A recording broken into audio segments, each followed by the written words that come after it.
aborder la question de la structuration de la filière brassicole française bio pour une bière 100% locale. Donc Elisabeth Pierre, merci d'animer cette conférence qui se veut un petit peu pitch parce qu'on voulait avoir des retours d'expérience des différents acteurs de la structuration de cette filière. Donc Elisabeth, tu es auteure et directrice du magazine Mordu, formatrice en zytologie, et donc tu nous invites à une session pitch pour cela. Donc tu es accompagnée de différents représentants de cette filière brassicole, donc Amélie Berger qui est coordinatrice d'OC Bio, Benjamin Valentin qui est brasseur à la brasserie stéphanoise, Philippe Martin, vous êtes président de l'association française des négociants de houblon, et Robin Lebert, vous êtes représentant de l'association des malteries artisanales de France. Merci Valérie. Alors merci beaucoup et bonjour à tous. Je souhaite aussi remercier Millésime Bio pour ce temps dédié à la prise de parole de la filière brassicole bio française. Et pour me présenter un peu plus en détail auprès de vous, j'accompagne les acteurs de la filière brassicole avec l'Académie Biérissima, effectivement. Et je suis engagée dans la valorisation des acteurs et de la bière en tant que boisson agricole et également gastronomique. Les deux vont ensemble. Avec la revue Mordu, de la terre à la table, le nom est donné, et qui est une revue que j'ai créée pour mettre en lumière ces acteurs, l'ensemble des acteurs, non seulement de la filière brassicole, mais aussi de la filière restauration, et pour mettre en lien ces acteurs les uns avec les autres, pour les mettre en lien également avec les artisans de bouche et les restaurateurs, et bien sûr, au-delà, avec les consommateurs. Alors, cette table ronde qui s'intitule « Bière bio 100% locale », comment se structure la filière brassicole française ? On va revenir sur cette interpellation, mais elle pose une question qui va être l'objet de différentes réflexions que vont nous apporter les quatre acteurs. Je suis très très bien entourée, j'ai les meilleurs ingrédients des maillons de la filière brassicole à mes côtés et qui vont apporter chacun au niveau de leur étape dans la filière leurs éclairages. Alors au niveau de la salle, bien évidemment, il y aura des questions qui vont être possibles d'être posées. Est-ce qu'il y a des brasseurs dans la salle ? Oui, il y a des brasseurs dans la salle. Est-ce qu'il y a des houblonniers dans la salle ? Oui, il y a des houblonniers dans la salle. Et donc, on pourra peut-être... Est-ce qu'il y a des malteurs également dans la salle ? Donc, j'en ai un. Voilà, donc tout ça pour dire que vous pourrez aussi prendre la parole, bien évidemment. Alors, cette filière brassicole, elle est très jeune. C'est une filière qui est jeune en tant que telle, et c'est donc l'occasion... cette table ronde avec une petite introduction sur la façon dont elle se présente, quelques chiffres sous les yeux, quelques chiffres, mais surtout un panorama qui vous permet de façon rapide de prendre note des forces et des faiblesses de cette filière. Alors bien évidemment, je laisserai les malteurs, houblonniers, brasseurs et animateurs de réseaux de filières en parler bien sûr et vous présenter les défis économiques auxquels ils font face et également les défis climatiques. Ce sont les deux principaux que j'ai relevés et que nous avons relevés, mais bien évidemment je les laisserai s'exprimer. Je voudrais rappeler qu'après une augmentation continue des prix, bien évidemment sur les années 21, 22, 23, on assiste aujourd'hui à un retour, en tout cas un repli et en quelque sorte un retour à une inflation d'environ moyenne de 2%. Donc ce contexte-là, en termes économiques, est à prendre en compte, bien évidemment.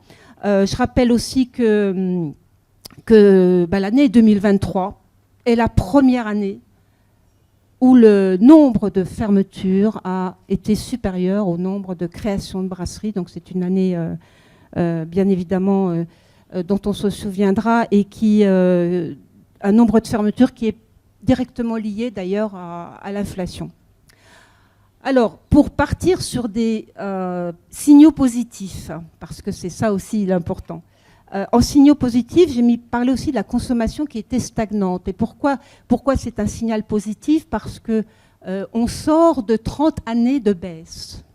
Donc 30% de baisse en 30 ans, par exemple, hein, pour vous donner un petit peu la tonalité des 30 années passées. Et cette stagnation, cette consommation, elle a rejoint, on va dire, dans les années 2015, à partir des années 2015, elle a rejoint le niveau de 33 litres par an et par habitant.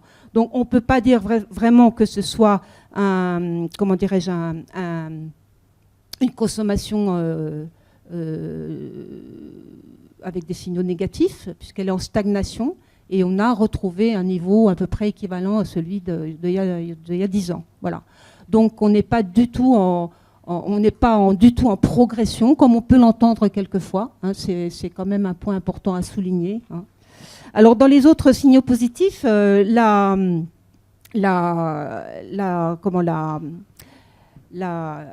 la tendance, on va dire une des tendances principales, parce qu'on n'est pas là pour vraiment faire le tour des tendances, mais il y a un point quand même important, c'est que sur les dernières années récentes, la dernière génération de brasseurs, on est plutôt sur des tailles de brasserie moyennes qui s'apparentent à ce qu'on pourrait appeler semi-industrielles, puisqu'elles sont, pour vous donner un ordre de grandeur, entre 10 et 50 000 hectos par an. Donc c'est une tendance également très forte. Alors en ce qui concerne le bio, la particularité de la situation de la filière brassicole bio, c'est un point extrêmement important et vraiment spécifique à la France par rapport aux autres pays d'Europe, c'est le fait qu'il y a une hausse absolument continue et toujours très forte du nombre de marques, hein, de la proportion de marques de bière bio. La France représente en moyenne, en pourcentage, plus de 14%, alors que la moyenne des autres pays d'Europe, est légèrement supérieure à 2%. Donc, en fait, en France, on produit à peu près 4 fois plus de références de bière bio que dans la moyenne des autres pays. Donc ça, c'est un point extrêmement positif aussi, qui est un éclairage que je souhaitais vous donner dans cette introduction. Et puis, le fait que nous avons bien évidemment un ensemble de messages à faire passer aux consommateurs et que chacun de vous, et particulièrement le brasseur présent, pourra vous exposer pourquoi, quelles sont ses motivations, quels sont ses défis, hein, et comment trouver encore plus d'écho auprès des consommateurs de cette situation-là. Alors, je voudrais terminer quand même aussi cette présentation cette introduction par cette fameuse question qui a été donnée au début et à laquelle on va répondre. 100% bio et local.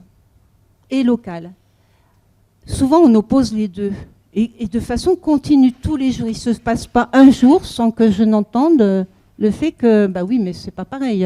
On oppose souvent bio et local. Alors qu'en fait, les deux sont évidemment bien sûr possibles. Et en plus de ça, ils sont quand même très souvent ensemble. Hein.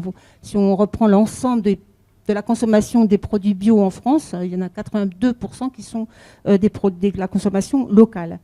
Donc c'est un sujet, la bière bio et locale est un sujet éminemment méconnu finalement dans l'ensemble de la population consommatrice de bière. C'est un sujet à la fois méconnu avec en plus des perceptions assez erronées sur lesquelles on va revenir à chaque niveau de la filière. Et pour arriver finalement à exprimer à chacun à votre niveau l'ensemble des défis auxquels on fait face, hein, notamment expliquer ce label bio, expliquer donc, ou en tout cas appeler de nos voeux un cahier des charges, ou en tout cas une avancée sur la définition de la terminologie de bière locale, comment vous aider, chacun à votre niveau, et comment pouvons-nous avancer encore plus ensemble, puisque l'important c'est que chaque maillon évidemment travaille ensemble à vous développer en tant que brasseur et bien évidemment en tant que filière locale. Et puis dans la dernière question que j'aimerais aussi bien évidemment évoquer et que vous allez évoquer vous-même, c'est comment développer la communication directement aux consommateurs, comment expliquer l'importance aux consommateurs de consommer des bières bio et locales, hein, pour bien évidemment soutenir notre agriculture. Alors, je vous remercie pour cette petite introduction qui était dans le timing, je pense, et je passe la parole à Robin Lebert, donc maillon essentiel de la filière orge française. Merci.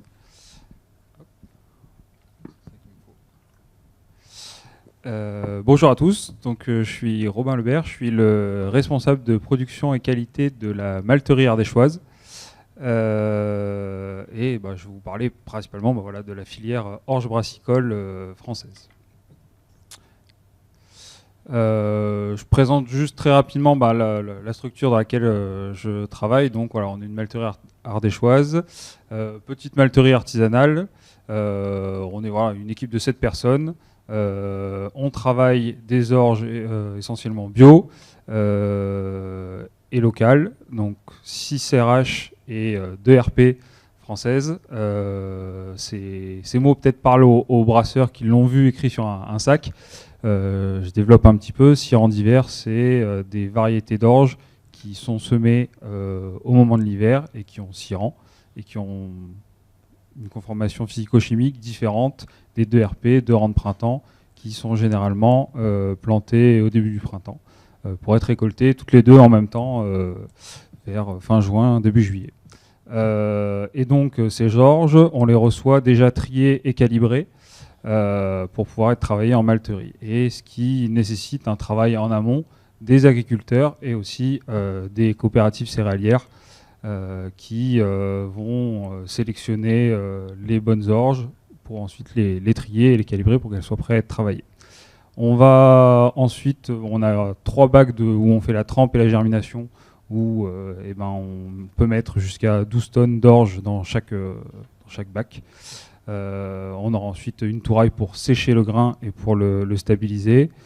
Et puis ensuite, très rapidement, on a un petit labo. On a besoin d'un petit labo pour pouvoir faire des tests de germination et des micromaltages qui nous aident à suivre notre processus de germination et à valider des échantillons d'orge, sachant que si on veut travailler en local, on en a plein de différents et qu'on doit caractériser avant d'être validé. Tout ça, voilà, pour une capacité d'environ 1300 tonnes par an. Et pour vous donner un ordre d'idée, des malteries très industrielles font ça en une journée. Et donc, voilà, notre but, c'est aussi, on est vraiment un maillon très central de la filière, où voilà, je vous ai représenté un petit peu la filière orge jusqu'à la chope. Donc on a l'agriculture, l'agriculteur, on a une partie stockage et aussi triage. On a le maltage où on est au milieu. Ensuite, on a la partie brasserie. Il peut exister une partie distribution et puis enfin une partie consommation. Et donc au milieu de cet acteur, cette filière, on assiste à une problématique en fait, de baisse de qualité des orges qui est due au changement climatique que l'on connaît et qui pose un problème quand on prend le point de vue local. C'est qu'on peut pas se permettre, enfin on ne se permet pas d'aller chercher de l'orge beaucoup plus loin, et quand je dis plus loin, c'est en dehors de la France, pour rester dans le cahier des charges. Et forcément, on n'a plus réellement d'autre choix que de réussir à s'adapter. Donc pour essayer que ça soit le moins douloureux possible, on essaye voilà, de faire de l'adaptation sur chaque maillon de la chaîne pour que ça se ressente le moins possible et que toute la filière ne s'effondre pas instantanément. C'est vraiment le but. Et c'est dans ces raisons qu'on s'est réunis pour créer l'association des malteries artisanales de France pour s'entraider, comme les brasseurs l'ont fait il y a 10 ans, 15 ans. S'étaient réunis pour s'entraider, pour lutter face aux brasseries beaucoup plus grosses et beaucoup plus industrielles.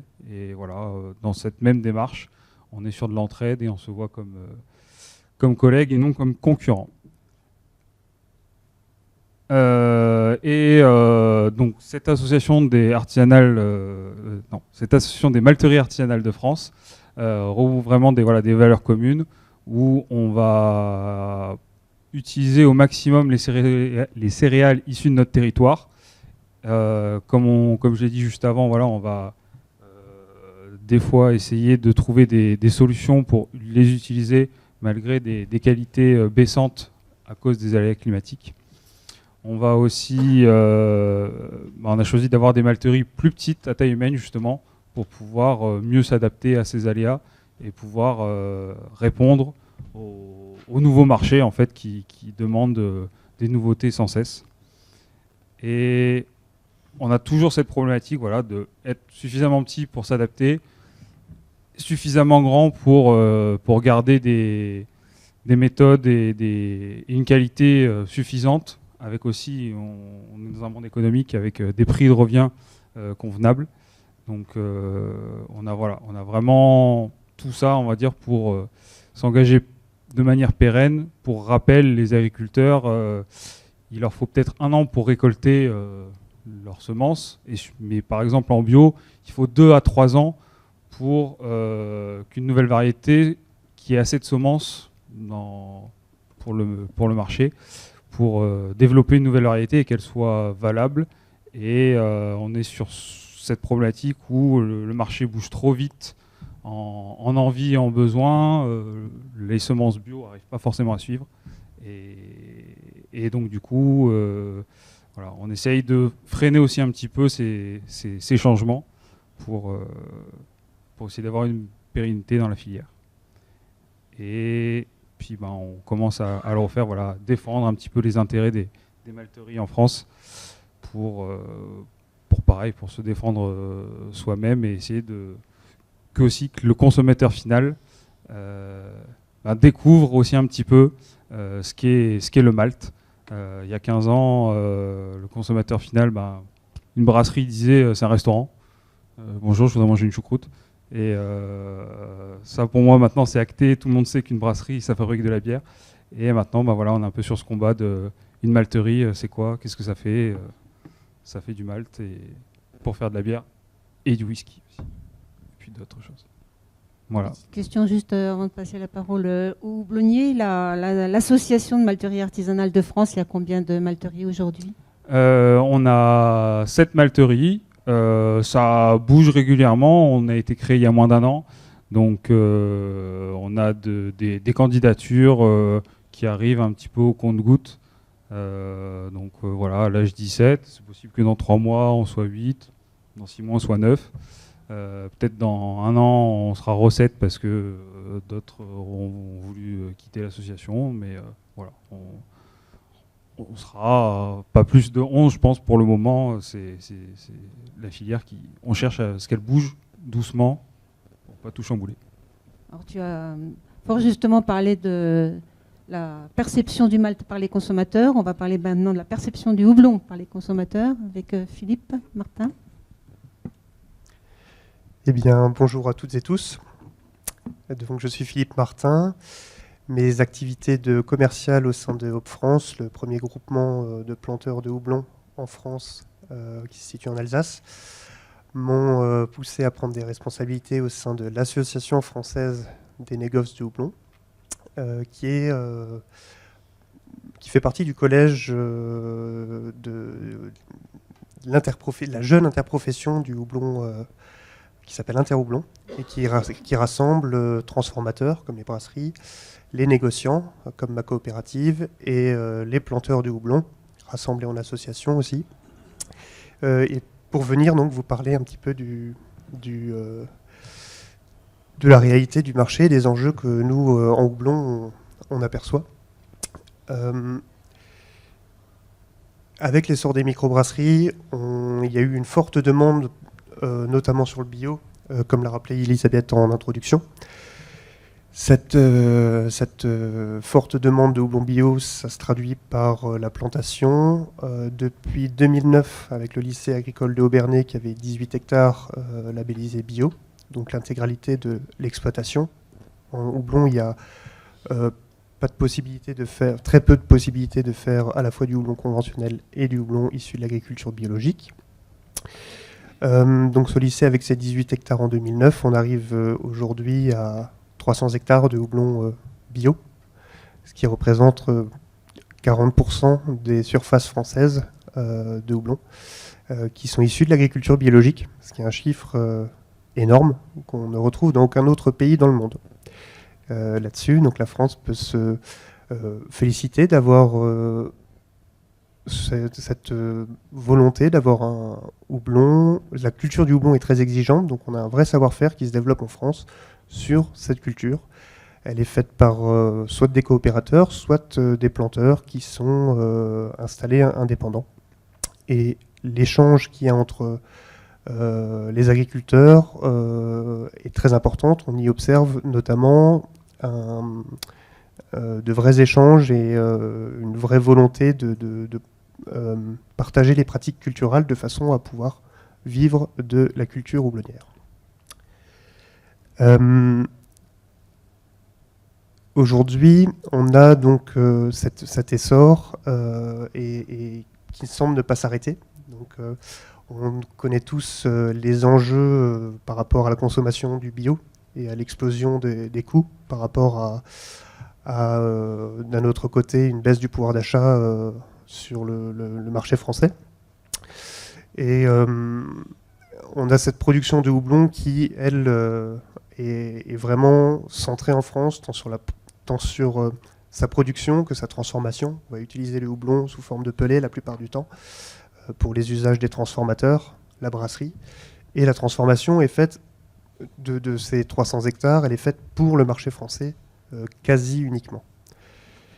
Donc on peut avoir ce côté bio et local avec une faible empreinte carbone par rapport au transport qu'il peut y avoir dessus. Ce qui est très important pour le houblon, contrairement à des céréales par exemple, c'est que quasiment le seul et l'unique marché cible lorsqu'on est producteur de houblon, c'est de vendre à une brasserie qui va pouvoir l'utiliser pour faire de la bière. Il y a très peu d'autres produits qui vont valoriser à sa juste valeur la production, qui peuvent utiliser du houblon.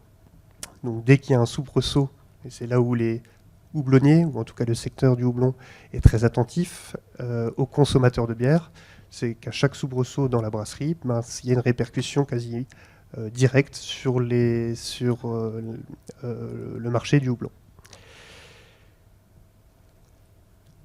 Ce qu'il faut quand même signaler, c'est que pour plus de 9 bières sur 10 produites en France, vu la consommation, les variétés plantées en France et la qualité qu'on arrive à obtenir aujourd'hui suffisent pour brasser une bière de très bonne facture qui correspond aux attentes des consommateurs.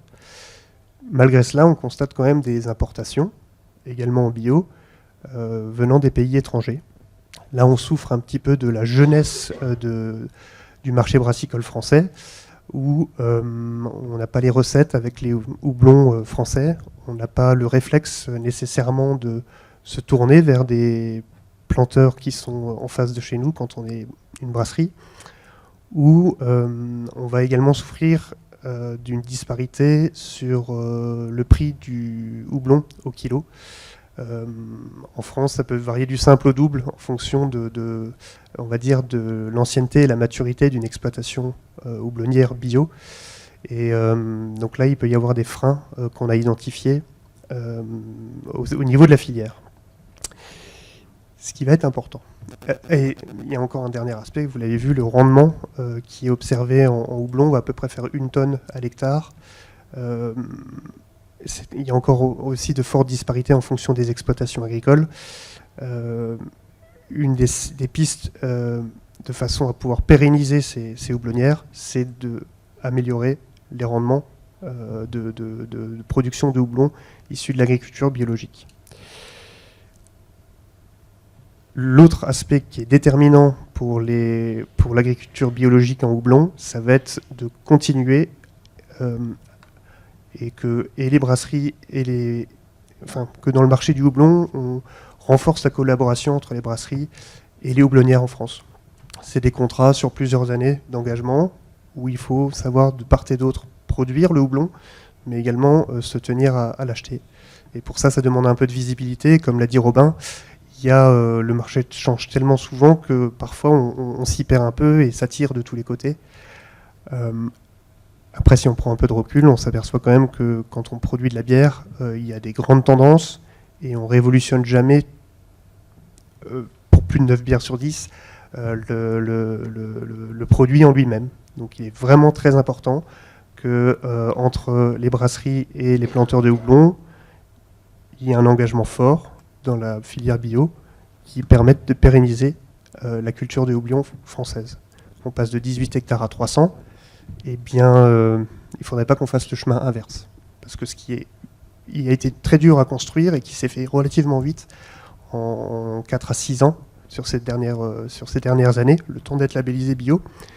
Ce pas qui a été franchi une fois de la part des agriculteurs, si on est obligé d'enlever ces surfaces, ça sera très difficile de le refaire une nouvelle fois. Et enfin, je l'ai dit, on est très attentif aux consommateurs et on sait qu'un achat sur 2 se fait parce qu'il y a un label. On sait que le label bio, il est reconnu par 90% des consommateurs. L'agriculture biologique a été poussée au début des années 2010 par les pouvoirs publics. Et il ne faudrait pas que ces pouvoirs publics oublient que l'agriculture, on a demandé à des agriculteurs de faire de l'agriculture biologique. Donc aujourd'hui, il y a un vrai engagement et un vrai soutien à continuer pour cette agriculture. Je pense que d'après les derniers débats des syndicats d'agriculteurs, les 4 majeurs, ils sont tous d'accord pour dire qu'il y a besoin d'une agriculture biologique qui vient compléter l'agroforesterie, qui vient compléter l'agriculture conventionnelle. Et on a besoin d'avoir cette diversité. Et là-dessus, entre les pouvoirs publics et la reconnaissance du consommateur, on a une vraie importance que les brasseries arrivent à communiquer l'amour du houblon auprès du consommateur et du malt, mais également qu'on ait des éléments d'identification qui soient clairs et lisibles auprès des consommateurs, de façon à savoir d'où viennent leurs ingrédients de matières premières. Lorsque je discute avec des brasseuses ou des brasseurs qui font directement de la vente, souvent une des premières questions que vont leur poser les consommateurs de bière ou consommatrices, ça va être où est-ce que vous achetez vos matières premières? Et on serait plus qu'heureux, toute la filière houblon française, que dans 9 cas sur 10, que ça soit des houblons français. Une dernière question par rapport je rebondis sur ce que tu as dit par rapport à l'effort que les producteurs de houblon ont fait suite à la demande des brasseries. Aujourd'hui, il y a donc, tu confirmes, de l'offre de houblon en France, bio. Si on veut acheter du houblon français, il y a suffisamment de houblon produit pour convenir à une très grande partie si ce n'est toute la production de bière bio en France. C'est important de le rappeler parce qu'on entend quand même beaucoup l'inverse. Il y a du volume, mais de nombreuses variétés différentes. Merci. Merci. On passe la parole à Benjamin Valentin, donc de la brasserie stéphanoise à Saint-Étienne. Bonjour à tous et à toutes. Du coup, je suis Benjamin de la brasserie stéphanoise à Saint-Étienne. Nous, on est une brasserie bio depuis 2014. On a ouvert en 2014. On est certifié bio depuis 2015. Comment se structure la filière bio et locale de la bière aujourd'hui? Je vais commencer par vous faire un petit historique de la brasserie pour vous montrer que ça commence à se structurer. Et comme disait Philippe, aujourd'hui, il est important qu'on maintienne ça parce qu'on arrive tout juste à se structurer. Nous, quand on a démarré en 2014, il n'y avait pas d'offre de malt local. En tout cas, il y avait des malteries qui existaient, mais la qualité n'était pas toujours au rendez-vous, ce qui fait que nous, quand on a démarré, on a toujours fait le choix d'utiliser des maltes locaux dans nos bières mais toujours avec des pourcentages faibles, entre 10 et 20% de malt local qu'on a toujours dilué à du malt qui venait soit de Belgique, soit de grosses malteries industrielles françaises. En termes de houblon, jusqu'à 2017, on faisait des dérogations sur quasi tous nos houblons, simplement parce qu'on n'arrivait pas à s'approvisionner sur certaines variétés en houblon bio. Depuis 2017, on utilise uniquement des houblons bio, pas forcément de houblons français, mais 100% de houblons bio, plus de dérogation. Quitte à, dans un premier temps, faire le choix de changer les variétés pour pouvoir produire nos bières uniquement avec des houblons bio. Depuis 2021, on utilise uniquement des houblons à 95%, pardon, des houblons français. Et depuis 2021, on utilise également 95% de malt qui vient de Rhône-Alpes, qui est bio et local de fait. Depuis 2022, on utilise quasi 100% de malt de Rhône-Alpes, c'est-à-dire que même sur les maltes spéciaux, on est passé sur des maltes de la région. On est toujours à 95% de houblon français. Pourquoi ? Parce qu'on s'autorise toujours 5% de houblon plus exotiques qui nous permettent de faire d'autres choses. Mais l'essentiel des bières qu'on va produire à la brasserie stéphanoise est issu d'ingrédients à 100% local. Donc aujourd'hui, enfin hier, l'argument de dire c'est pas possible de produire une bière bio avec des ingrédients locaux parce que c'est pas disponible. Aujourd'hui, il est plus valable. Aujourd'hui, il est possible de produire une bière bio et 100% locale en termes d'ingrédients. Donc, comment structurer la filière ? C'est avant tout une volonté de la part des brasseurs de faire le choix de produire avec ce qui est disponible à côté de ses choix, à côté de chez soi, ouais. Et également, il faudrait qu'il y ait une volonté politique. Il faudrait qu'on légifère sur qu'est-ce que le local aujourd'hui. Qu'est-ce qu'on met derrière le local quand on vend une bière locale à un consommateur. Ouais, c'est avant tout un produit qui est fabriqué localement à un endroit, qui a un impact économique dans l'environnement où il est produit. Il crée de l'emploi, il crée une image pour une ville ou un territoire. Il crée de l'animation dans plein de territoires, puisqu'il y a beaucoup de brasseries artisanales aujourd'hui qui sont aussi des lieux de vie, outre le fait d'être des lieux de production. Mais c'est aussi qu'est-ce qui compose les ingrédients qui font cette bière. Donc je pense que pour vraiment appuyer la démarche du local, c'est légiférer sur à partir de quel moment on peut parler d'une bière locale. Moi, j'ai pas la recette miracle, mais je pense que c'est important que quand on parle de bière locale, il y a un certain pourcentage d'ingrédients qui soient issus d'une production plus ou moins locale, à défaut au moins française, qui permettrait aux consommateurs de voir plus clair et comme le disait si bien Philippe, la première question qui vient souvent quand on est sur des foires ou des marchés, c'est d'où viennent vos ingrédients. Et les consommateurs sont au courant qu'il y a des malteries à côté de chez eux. Pourquoi je sais pas. Les brasseurs d'Ardèche savent qu'il y a une malterie à Vernoux en Vivarais qui est en Ardèche. Pourquoi vous n'utilisez pas du malt qui vient de l'autre côté ? Aujourd'hui, c'est possible de faire des bières qualitatives avec des malts locaux. C'est un autre avantage de faire des bières avec des ingrédients locaux. Quoi qu'il arrive, c'est toujours un petit peu plus cher de produire avec des ingrédients locaux et artisanaux. En revanche, nous, ce qui nous a posé de gros problèmes en 2022 avec la crise énergétique notamment, c'était le manque de visibilité vis-à-vis de la variation des prix. Le fait de s'engager avec un producteur local, que ce soit au niveau des maltes ou des houblons, c'est les seuls produits qui ont quasiment pas varié, parce qu'ils sont imperméables aux hausses du marché. Les hausses qu'on a pu avoir sur les maltes locaux, elles ont été minimes par rapport à d'autres hausses, notamment le verre et les bouteilles, ou notamment à des maltes industriels. Je ne sais pas si y en a qui... Enfin, la hausse qu'il y a eu sur les maltes industrielles, elle a été beaucoup plus conséquente que la hausse qu'il y a pu y avoir sur les maltes artisanaux avec lesquels on bossait.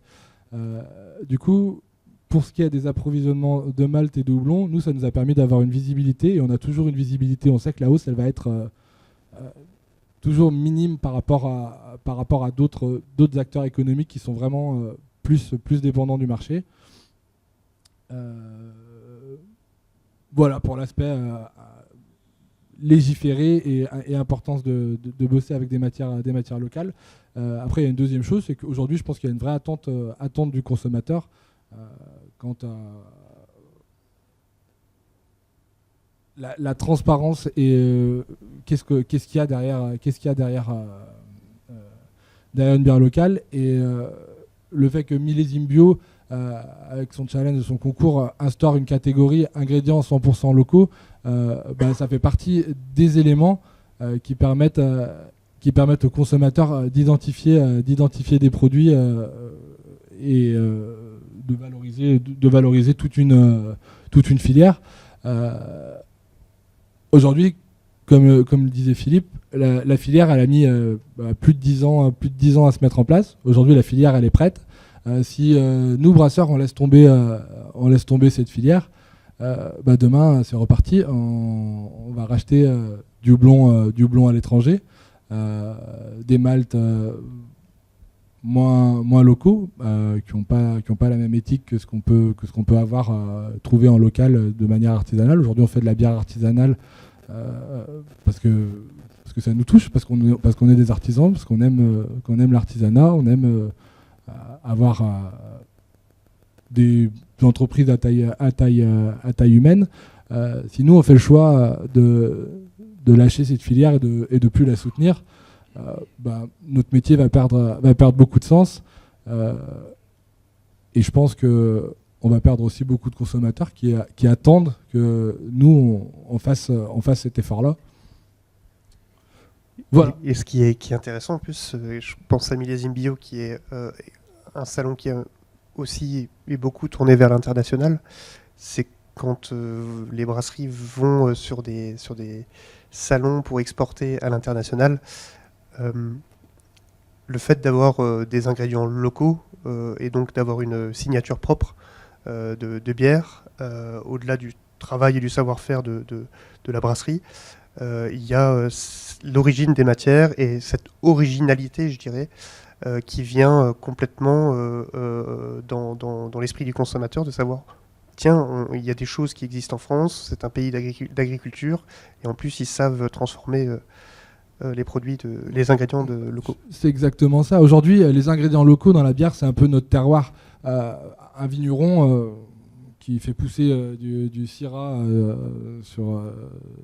dans Saint-Joseph, il ne va pas lui venir à l'idée d'aller faire un vin de pays avec du syrah qui viendrait des États-Unis ou d'une autre partie. Enfin, nous, aujourd'hui, les ingrédients qui sont au plus proche de chez nous, c'est ça qui va apporter le terroir à notre bière, c'est ça qui va apporter la spécificité à nos bières, et c'est un super bon argument de vente pour nous. Ok, on ne fera pas une American Pale Ale avec certains houblons français, encore qu'il existe des variétés, et Hop France notamment développe des variétés de houblons qui ont quand même des caractéristiques aromatiques très intéressantes. C'est différent, mais c'est aussi notre terroir, et c'est important de le promouvoir. Et justement, pour moi, les brasseurs artisanaux, à la base, si on s'est mis à faire de la bière, c'est pour désuniformiser les goûts. Ce qui s'est passé pour moi avec l'essor du mouvement craft, c'est qu'à un moment, on a vachement uniformisé les goûts, uniformisé les tendances, uniformisé les modes, et on a perdu de notre originalité, on s'est pas réinventé. Et aujourd'hui, pourquoi le secteur est en partie en crise ? Parce qu'il y a plein de gens qui n'ont pas su se réinventer et qui sont trop uniformisés. Après, c'est un avis personnel, hein, j'ai pas la science infuse, mais je pense que c'est une des solutions pour sortir un peu de cette crise qui court derrière toutes les brasseries artisanales, c'est de se désuniformiser et de se réinventer à travers des ingrédients qui font partie de notre terroir, et retravailler ces ingrédients qui font partie de notre terroir. Merci beaucoup, Benjamin. Je pense qu'on aura l'occasion de revenir sur les spécificités à la fois des orges, des maltes et des houblons français en termes de signature, justement, de terroir et de goût. Amélie Berger, donc vous avez la parole pour justement donner un éclairage régional en tant qu'OC Bio. Oui, bonjour à tous. Du coup, je me présente, moi je suis Amélie Berger, je suis coordinatrice de l'association OC Bio qui rassemble les entreprises de transformation et de distribution bio sur toute la région Occitanie, toutes les filières sauf vignes et vins. Et du coup, dans une de mes missions, c'est d'accompagner le développement et la structuration des filières. Et du coup, c'est avec cette casquette-là que j'interviens aujourd'hui puisque j'accompagne les acteurs de la filière brassicole en Occitanie.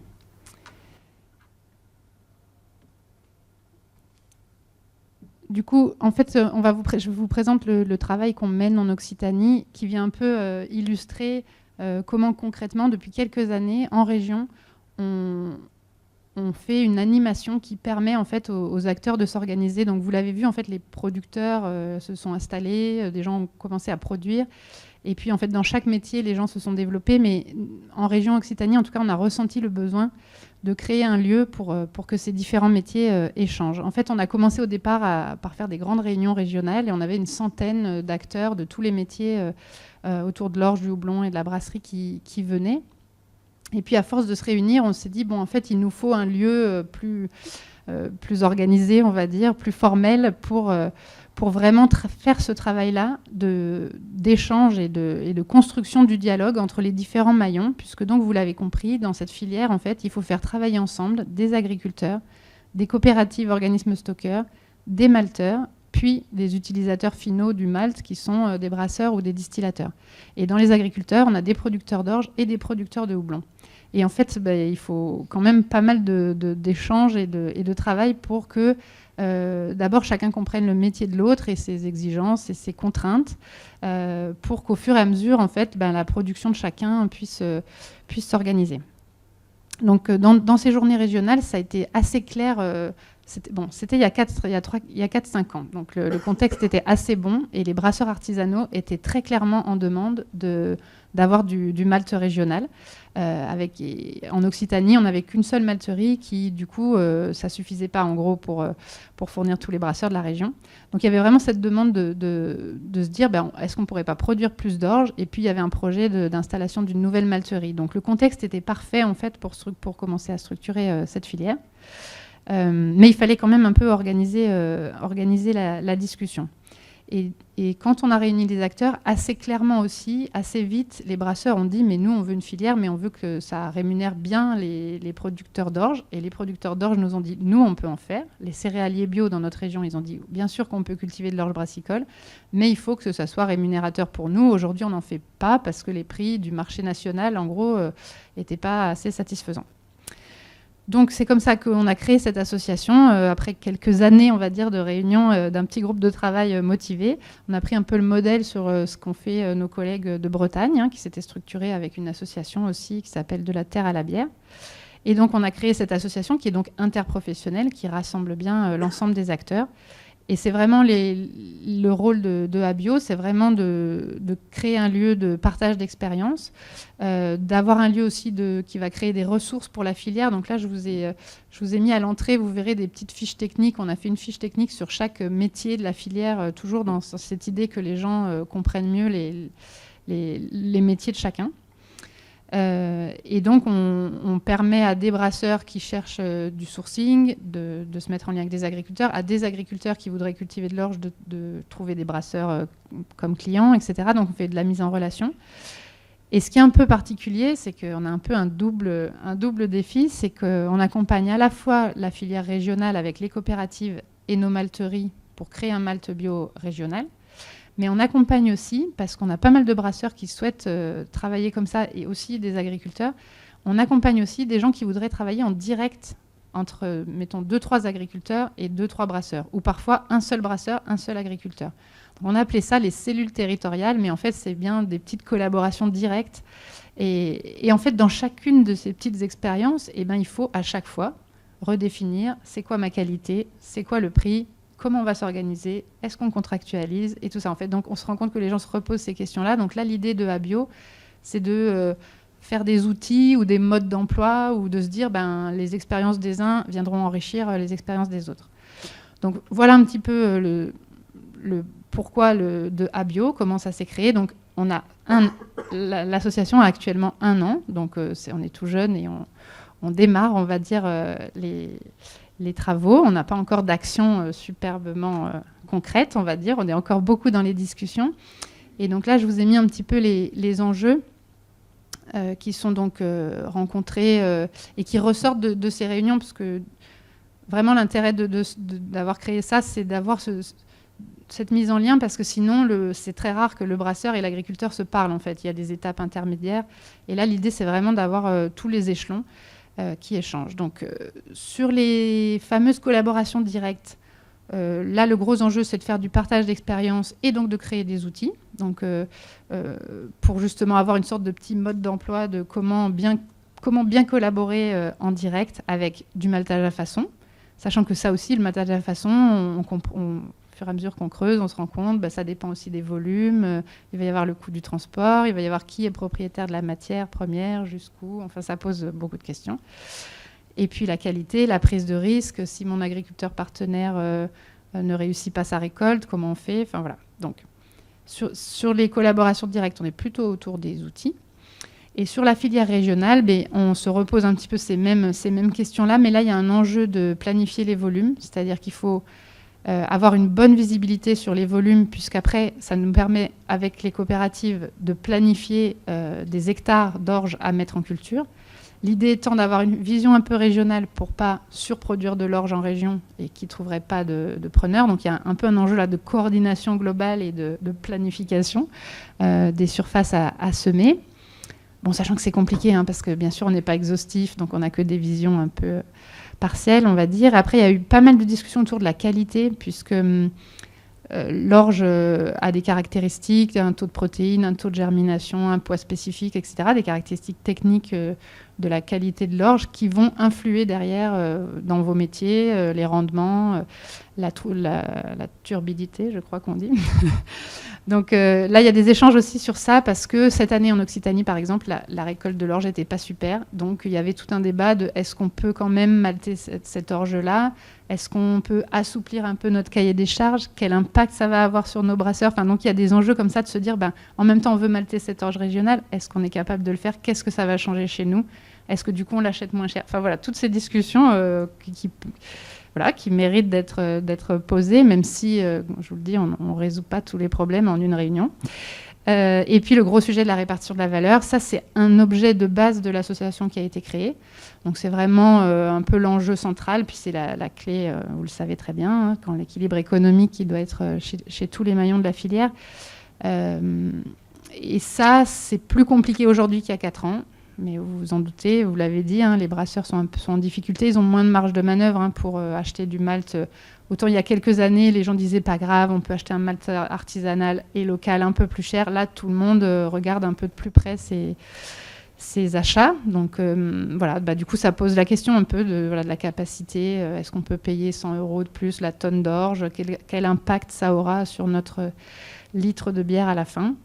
Donc ça aussi, voilà. Mais ce qui est intéressant, c'est vraiment que on se pose ces questions et on échange entre acteurs sur ces sujets. Et puis les houblonniers, qui font partie aussi de cette assoce, ils ont aussi du coup un lieu d'échange avec les brasseurs sur faire connaître leur offre, faire connaître leur variété, vérifier ce que veulent les brasseurs, voir les collaborations aussi, la contractualisation qui pourrait se mettre en place. Donc on retrouve en fait les sujets qui ont été abordés par les collègues. En conclusion, je vous dis juste que Abio, c'est une démarche qui est récente et qui démarre. On est un peu toujours à la recherche de nouveaux adhérents, parce que plus on sera nombreux pour ces échanges, plus les discussions seront pertinentes et les décisions prises intéressantes. Après, on sait que ça prend du temps d'organiser une filière, ça ne se fait pas en un claquement de doigts. Et puis en plus, à chaque moisson, à chaque récolte, en fait, les discussions, par exemple, autour de la qualité vont être remises sur le tapis. Après, c'est une vraie richesse d'avoir les différents acteurs. Et rien que ça, c'est un résultat en soi, d'avoir un lieu où on peut discuter de tous ces sujets. Voilà. Merci beaucoup Amélie. Je rebondis juste pour terminer sur la question de la qualité des orges par rapport au climat, et la question est la même sur les houblons. Tu veux rajouter quelque chose peut-être à ce sujet, Robin, sur les variétés d'orge peut-être, et indépendamment des aléas climatiques, les différentes variétés d'orge? La première solution que les agriculteurs pourraient avoir, et en tout cas surtout dans la région sud de France, pour réduire l'impact des aléas climatiques, ce serait d'utiliser des orges cyrandivers. Ces orges sont plus résistantes à la sécheresse, au gel et au risque de mauvaises récoltes. Cependant, du côté malterie et du côté brasserie, ces orges sont plus difficiles à travailler, plus coûteuses en eau, en énergie pour les sécher, et en brasserie, plus difficile aussi à travailler parce que moins d'extraits en amidon et donc en sucre, et donc il faut en utiliser un petit peu plus. Cette orge aussi possède en général ce qu'on appelle des bêta-glucanes et plus de fibres, du coup sont aussi plus difficiles à travailler au moment du mélange, et nécessitent un matériel chez le brasseur ayant la capacité de s'adapter, des fois presque d'un brassin à l'autre, selon le type. Et chose qui n'était pas mis en avant il y a plusieurs années, quand beaucoup de brasseurs se sont formés. Il n'y avait pas ce besoin-là, parce que il n'y avait pas ce type d'orge-là qui était essentiellement utilisé. Merci. On voit bien effectivement l'importance des échanges, et c'est très, très parlant cet exemple de ce qui se passe en région Occitanie. On a eu l'occasion d'exprimer un certain nombre d'enjeux. J'ai envie, avant de juste vous permettre vous donner la parole, parce que vous avez peut-être des questions, vous avez certainement des questions. Je rebondis à titre tout à fait, on va dire, à titre global, sur la formation et de la désuniformisation dont tu as parlé, Benjamin, parce que là, ça m'a vraiment interpellée, et j'ai presque envie de lancer une sorte de défi quasiment à la filière brassicole bio. Est-ce que finalement, faire du bio, c'est pas revenir au craft? Voilà, bon, je laisse la parole. Peut-être. Moi, c'est mon avis, mais après... Et peut-être juste pour ça, pour info, nous, à Bio, du coup, c'est les bio qui sont en train de réfléchir à tout ça. Mais en fait, le malt, il est produit par 2 malteries qui sont en bio. Mais de fait, le malt est disponible pour tous les brasseurs artisanaux. Enfin, du coup, c'est le malt régional. En région, il se trouve qu'il est bio, mais en tout cas, il est disponible pour tout le monde. Mais c'est vrai que c'est les bio qui sont moteurs, là, et qui réfléchissent sur la structuration. Est-ce que vous avez des questions peut-être sur tout ce qui a été évoqué comme défis, enjeux, problématiques, qualité, prix, coût Pardon. Bonjour, merci. J'ai une question sur la partie houblon. J'ai cru comprendre donc, qu'il y avait une part importante toujours des importations de houblon bio, mais pour autant, vous avez dit qu'il y avait du volume pour pouvoir fournir tous les brasseurs qui souhaiteraient avoir du houblon bio. Donc, où est-ce que ça va pas? Qu'est-ce qui ne va pas? Pardon. Évidemment, il y a beaucoup de réponses différentes à apporter là-dedans. Il y a d'une part la jeunesse de la filière bio française, qui arrive avec un peu plus de... Il y a une quinzaine d'années, il n'y avait pas de réel marché bio.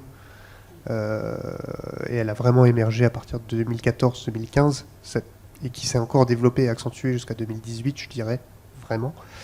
Donc la demande de houblon bio s'est fait plutôt soudainement pour le temps du houblonnier. C'est un rhizome qui va mettre 3-4 récoltes avant de donner pleine production, ce qui est le même temps que pour être labellisé bio.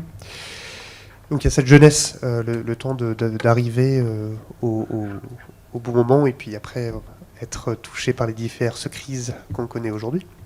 Donc il y a un peu cet aspect-là. En France, on est un pays de bière un petit peu particulier, et on a surtout, dans notre histoire, on a oublié la formation. La formation de brasseur diplômé par l'État vient d'être remise au goût du jour il y a quelques années, mais ça s'est arrêté pendant une vingtaine d'années, si je ne me trompe pas, Elisabeth. Ce qui veut dire qu'en fait, quand on va dans d'autres pays, on va apprendre à brasser avec des ingrédients locaux. Et ce savoir-faire se transmet de bouche à oreille, parce que la brasserie est un monde de convivialité. Donc on va parler de telle et telle variété de houblon, qui peut-être n'est pas plantée en France, entre brasseurs. De même, lorsqu'on produit des recettes de bière, pour chaque style de bière, il y a plusieurs recettes, etc. On va indiquer des houblons qui, de par leur profil, vont coller avec le projet de style de bière qu'il y a derrière. Et là, on se rend compte que en France, on fait moins de 1% de la production mondiale de houblon, et les 3/4 sont produits par les États-Unis et l'Allemagne. Donc nécessairement, c'est des houblons comme ça, et République tchèque, c'est des houblons de ces pays-là qu'on va retrouver dans les recettes. Donc il n'y a pas... après, pour recouper sur juste les derniers échanges, par exemple, se réinventer en bio et en local, et avoir cet aspect, je dirais, d'identité française, passe par les ingrédients. Et on le remarque dans les styles de bière, il y a très peu de styles qui ont un petit drapeau français. Ce qui en a l'utilité ou pas, c'est un grand débat, mais ça, c'est déjà quelques pistes, et ces 3 aspects qui nous permettent de dire qu'on a un problème d'adéquation d'offres et de demandes qui cherche un équilibre. On est dans une constante recherche d'équilibre.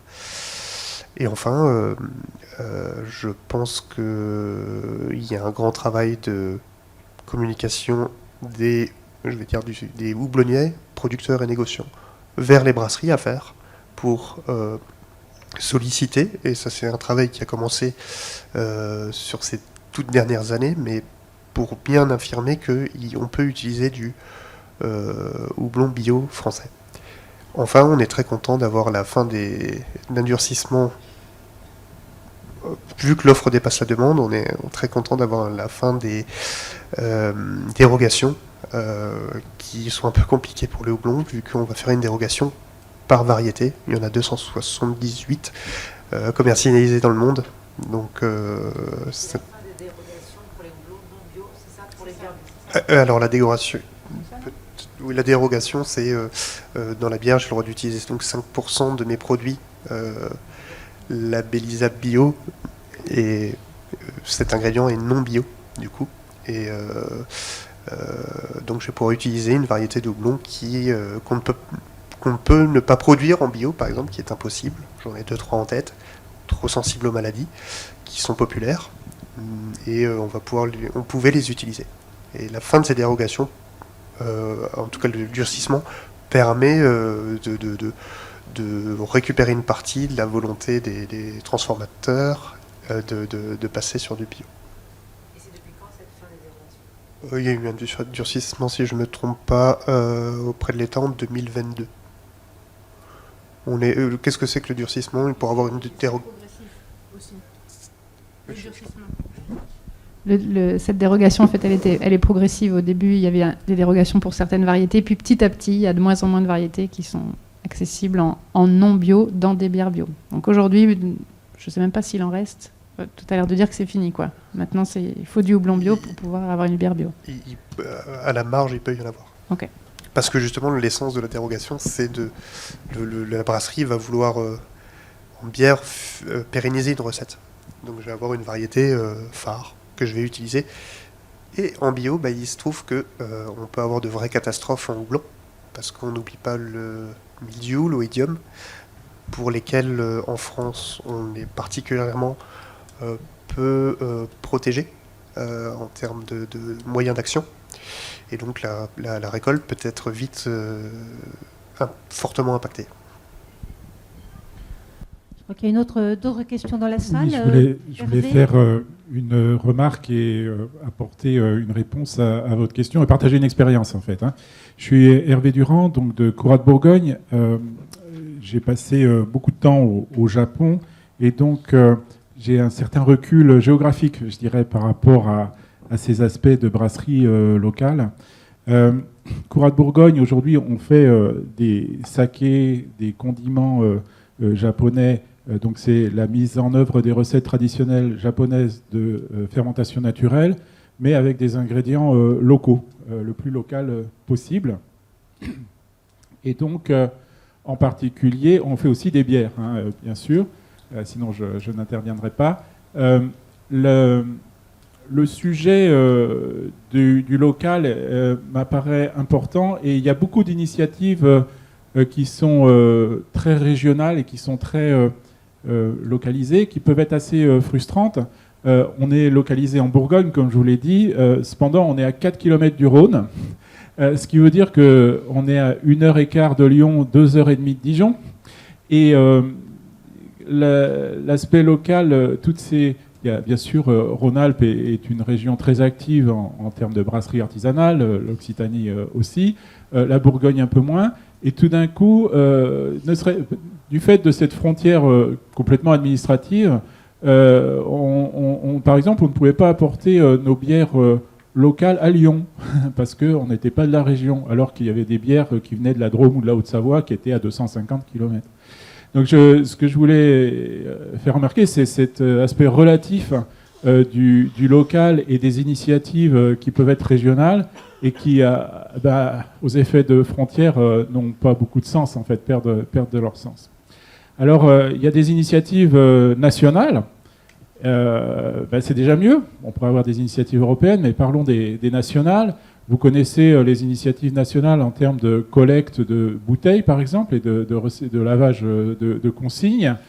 Il existe une labellisation, alors là je vais en parler plus précisément, qui s'appelle Bioéquitable en France, qui justement impose une production 100% française. Donc on est déjà à une échelle un petit peu plus grande. Alors là, on se trouve dans une fragmentation de labels à nouveau, puisque c'est un label bio-équitable en France, donc il y a plusieurs labels équitables, il y a du Fairtrade, il y a du Max Havelaar, etc. Donc c'est toujours assez frustrant d'avoir cette dispersion, parce que le consommateur, au bout du compte, il ne comprend pas bien, quoi. Il ne comprend pas bien quelles sont la diversité des labels bio. Bon, aujourd'hui, c'est mieux. Mais ces aspects locaux, qu'est-ce que ça veut dire local, hein? Et effectivement, c'est une bonne question. Voilà, je partage un peu cette expérience. Et pour répondre plus précisément à votre question, alors on a fait donc une bière certifiée bio-équitable en France. On a la chance qu'elle ait été médaillée, on a la chance qu'elle ait été choisie même par... comme bière 100% française. Vous pourrez aller la goûter, hein. Mais pour ça, il a fallu chercher des houblons locaux. Alors on travaille avec Armalt, hein, on a une structure en bioéquitable en France avec des contrats tripartites sur 3 ans avec une coopérative, la malterie ardéchoise et Courat. Les houblons nous ont posé question, hein, et nous ont posé problème. Il a fallu modifier les recettes, hein, c'est-à-dire travailler avec des houblonniers, donc un houblonnier en Côte d'Or, un houblonnier dans la Bresse. Dans la région, on n'a pas dépassé les frontières, mais on aurait pu. Et il a fallu adapter la recette au houblon qui était disponible. Donc ça, c'est la solution, hein. Merci. De devoir adapter la recette, c'est un vrai effort intellectuel et de défi de production. Pour vous, c'est ça qu'il faut faire, finalement. C'est adapter la recette, c'est une solution pour avoir des structurations. Est-ce qu'il faut adapter la recette? Oui. Si on demande du houblon local, si on demande des matières locales, derrière, il y a une adaptation à faire. Ouais. C'est un travail à faire, voilà, en collaboration entre les brasseurs et les houblonniers. Il y avait une autre question, je crois, aussi dans la salle, d'un brasseur. Oui, moi, c'était plutôt une remarque. Moi, je suis brasseur du côté de Toulouse, parce qu'on parle effectivement de bière locale, mais on n'a pas évoqué l'effet de terroir des matières premières. Et je pense que c'est hyper important, même dans la valorisation du produit final qu'on va sortir, parce qu'un houblon, un cascade, nous on a du cascade dans les Pyrénées, ça n'a pas les mêmes saveurs qu'un cascade qui vient de Bretagne ou d'Espagne ou des États-Unis. Et il y a très peu de brasseries qui travaillent là-dessus. Je sais qu'il y a des tests de terroir qui sont faits en France. Et et même pour l'orge, hein, il y a un célèbre whisky Waterford en Irlande qui travaille sur l'effet de terroir de l'orge, et c'est assez bluffant. Et voilà, je pense qu'il y a beaucoup de choses à faire sur ce plan-là. Merci beaucoup d'avoir évoqué ces points, parce qu'effectivement, à titre personnel, j'ai participé à énormément de nombreux tests de variétés de différents terroirs des mêmes variétés, que ce soit en houblon ou en orge. Et c'est exactement ce que vous dites, c'est bluffant. Il n'y a pas d'autre mot. Donc réadapter des recettes, oui, bien sûr, suivre la variabilité, hein, du goût des matières premières, mais c'est l'essence même du métier d'artisan, finalement. Et effectivement, l'effet terroir, on n'en a pas suffisamment parlé, mais on n'avait qu'une heure. Il est incontestablement là, et c'est la première étape peut-être de cette démarche peut-être à initier vers une notion de terroir qui est initiée par Sud Vin Bio avec ce macaron 100% ingrédients bio français. Sur l'orge et sur le vin, Oui, je l'ai notamment fait il n'y a pas très longtemps en Auvergne avec différentes variétés d'orge, maltées par le même malteur et utilisées dans la même recette chez le même brasseur. C'était bluffant, vraiment bluffant. On pourra en parler. Des variétés d'orge auvergnate, et puis je l'ai fait à plusieurs titres, à plusieurs reprises sur les houblons, notamment les houblons Auvergne-Rhône-Alpes. Ouais, c'est vrai que sur les houblons, tu as raison Sébastien, c'est l'épice de la bière, donc on pense tous à différentes origines de fruits ou de poivre. Pour le houblon, c'est vraiment pareil. Et il y a quelque chose de merveilleux en France, c'est que vous en avez dans à peu près tous les départements. Vous avez une houblonnière en face de chez vous, donc il y a des milliers de choses à découvrir et à tester. Et comme la filière se structure autour d'une interprofession, il y a également des études qui sont faites pour croiser les terroirs et avancer en agronomie, également en génétique, sur comment trouver de meilleures variétés plus vite, ou avec tel et tel goût, telle et telle propriété, on va dire, ou telle et telle résistance, de façon à avancer un peu plus vite en France là-dessus. Il y a d'autres questions ?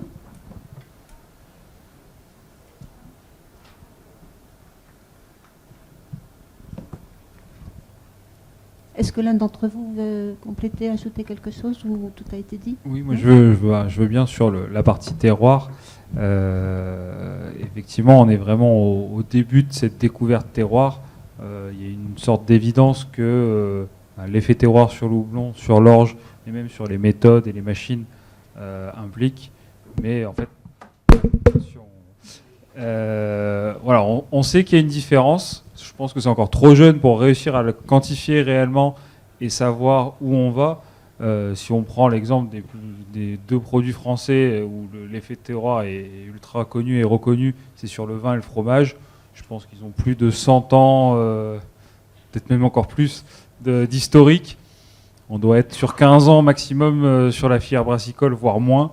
Donc on est vraiment aux prémices. Et c'est tout l'enjeu de réussir à pas détruire ces filières qui sont en train de se construire. C'est d'arriver à la finalité à avoir ce côté terroir, ce côté local qui nous aide un petit peu à lutter contre, comme l'a dit Benjamin, l'uniformisation des goûts et ce qu'on cherche tous à ne pas avoir parce que c'est fade, quoi. C'est dommage. Merci Kevin, merci beaucoup. On a donc terminé ce temps de pitch des maillons de la filière brassicole. Merci pour votre attention et à très bientôt. En tout cas, on espère vous voir sur le stand.